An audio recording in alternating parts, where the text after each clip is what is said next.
Short story by Paul McCann. The Bad Notes. Aidan and I had a duo. We called ourselves the Bad Notes. After a week in London, we managed to get a gig one night in a pub in the East End. Due to the troubles in Northern Ireland and us being Irish, it was always tricky to get a spot. I guess Aidan and I were used to the suspicions in parts of the city. It was as if we had to explain who and what we were. Nevertheless, being Irish in London brought its own complications. So, after we had our body search, our guitars were checked, then we were allowed to take the stage. Once we started playing, most of the crowd didn't care anyhow. We opened up with a few well-known cover songs that most people would have known, and then stepped in with a few Irish numbers. As I stood there looking out into the crowd, I sensed what was going to happen. One always expects trouble playing live in East London at night. Most nights there would be a rough crowd, and if you were complacent in any way about that, well, there would be no room for you on stage with a guitar, singing into a microphone. You had to have a hard edge and be streetwise. It was near enough to closing time when I had given Aidan a certain nod, which meant it was time to leave in a hurry. I saw at the back of the bar the Bishopsgate Brigade walking in with some weapons in their hand. When the tables and chairs went up in the air, we unplugged our gear and escaped just in time at the back door before the knives drew blood.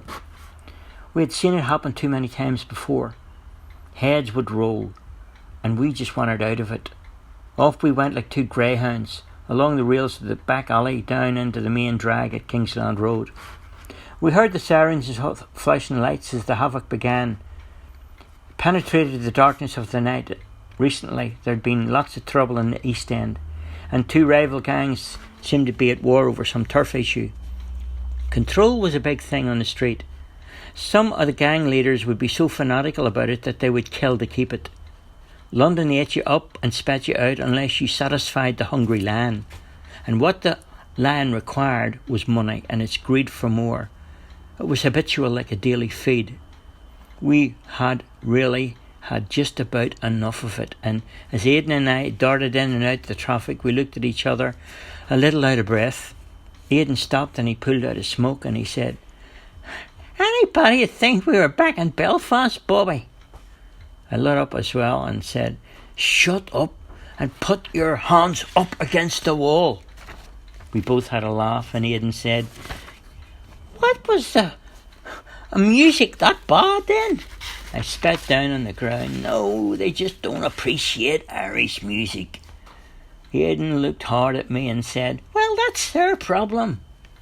I sniggered and said, "No, I had a feeling there was going to be trouble in there tonight."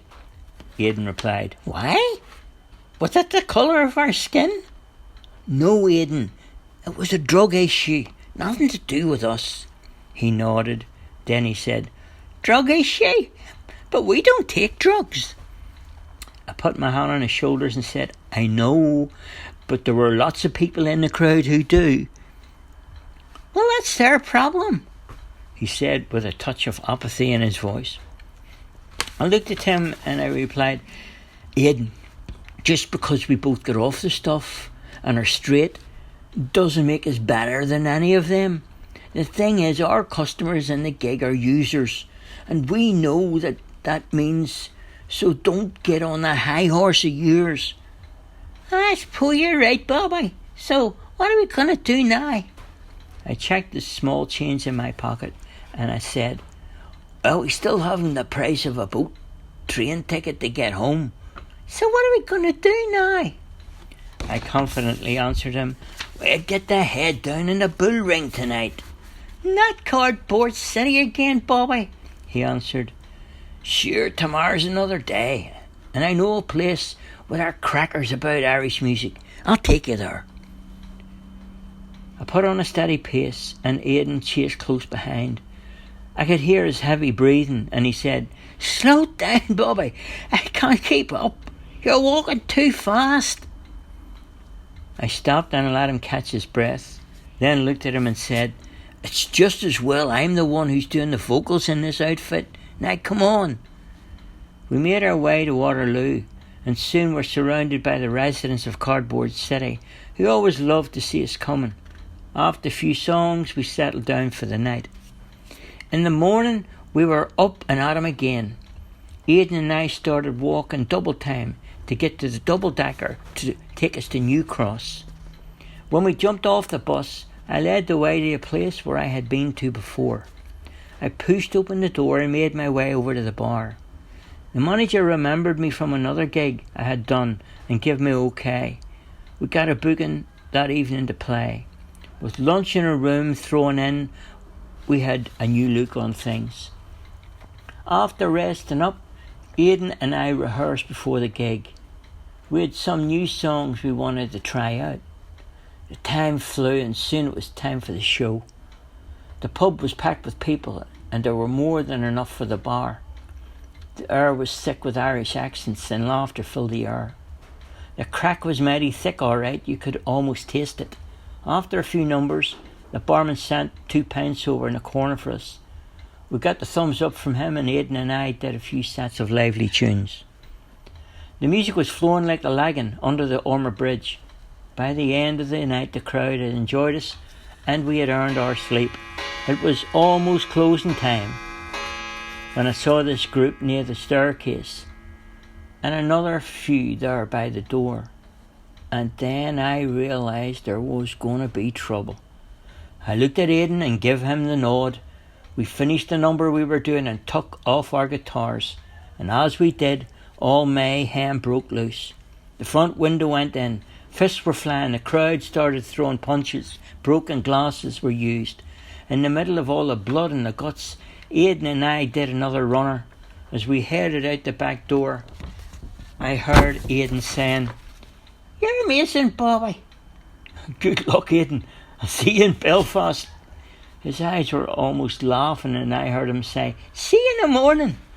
Next day I got up and saw Belfast City in the morning light. Belfast always looked brand new after being away. I knew that there was no time to waste and we went to find Aidan, me and the lads, because Aidan and I stuck together for years. We were like brothers who had a lot in common. Apart from being musicians, we both could use our fingers in light skill ways. We were both good pickpockets.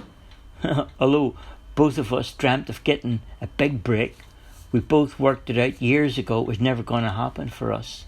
And that's when we forgot the dream and started picking the pockets of patrons before each gig. Usually no one suspected us, and we were the musicians on stage, so we actually mingled around with the crowd before the gig and did our work undetected. Needless to say, there was always trouble whenever we played anywhere. We had given up the idea of trying to change the world with our little songs. So in the end found how our people in the world out there could contribute in another way to making the world a better place for us. I met up with Aidan in the usual place in the Crown. He looked at me and then we said, "I think the trouble's behind us now, Bobby." "Do you want to go back over to London then?" I asked. "What do you?" Came the answer. I smiled, emptied out my pockets. He did the same. We divided up the stash. The pub was half empty. Nobody was around. We counted a couple of £1,000. Sure, we had a good collection of wristwatches as well, and jewellery this time. "Well, you know, Aidan," I said, "I think London couldn't be much better than here." He looked at me and took a breath and he says, "You're right, you know, Bobby." I went through the small change in my pockets and then I says to him, "All right then, you know what? Let's stay here for a wee while until we can raise the boat fare again." "Sounds good to me," he replied after a brief pause. And I said, "Follow me, I have an idea where we can get a gig this evening." We headed back into Belfast, both thinking positively. Both of us now knew competition was fierce, but as Irish musicians we went looking for work in the pubs and the clubs, and as it turned out we struck gold right away. Lucky for us that the band who were booked to play in one of the bars suddenly struck a problem with the drummer. Apparently both his hands had been broken and the band were unable to do the gig that evening. Lucky for us, Aidan knew exactly where the drummer lived and I got a few of the lads to pay him a visit. So nobody ever suspected us. That evening, the pub was packed and the publican had a big night, live music organised, and we were lucky indeed to have walked in off the street and finding the gig. Sometimes in business, you've got to make things go right. That's the end of the story.